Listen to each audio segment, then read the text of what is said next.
Today, the leaders of the G20 nations, a group that includes the world's largest economies, are gathering in Washington to seek solutions to the ongoing turmoil in our financial markets.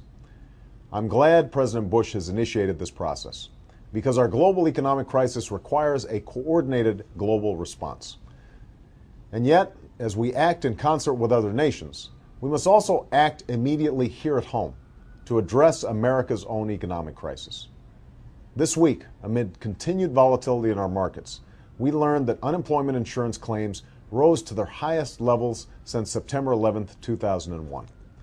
We've lost jobs for 10 straight months, nearly 1.2 million jobs this year, many of them in our struggling auto industry. And millions of our fellow citizens lie awake each night, wondering how they're going to pay their bills, stay in their homes, and save for retirement. Make no mistake, this is the greatest economic challenge of our times. And while the road ahead will be long and the work will be hard, I know that we can steer ourselves out of this crisis. Because here in America, we always rise to the moment, no matter how hard. And I am more hopeful than ever that America will rise once again. But we must act right now. Next week, Congress will meet to address the spreading impact of the economic crisis.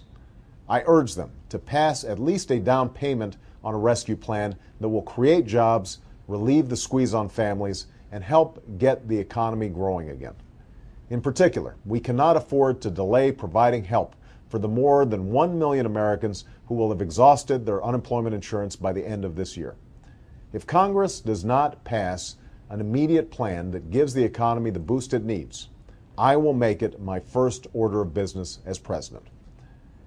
Even as we dig ourselves out of this recession, we must also recognize that out of this economic crisis comes an opportunity to create new jobs, strengthen our middle class, and keep our economy competitive in the 21st century. And that starts with the kinds of long-term investments that we've neglected for too long.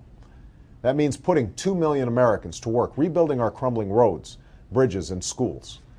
It means investing $150 billion to build an American green energy economy that will create 5 million new jobs while freeing our nation from the tyranny of foreign oil and saving our planet for our children. It means making healthcare affordable for anyone who has it, accessible for anyone who wants it, and reducing costs for small businesses. And it also means giving every child the world-class education they need to compete with any worker anywhere in the world. Doing all this will require not just new policies, but a new spirit of service and sacrifice, where each of us resolves to pitch in and work harder and look after not only ourselves, but each other. If this financial crisis has taught us anything, it's that we cannot have a thriving Wall Street while Main Street suffers. In this country, we rise or fall as one nation, as one people. And that's how we will meet the challenges of this time, together. Thank you.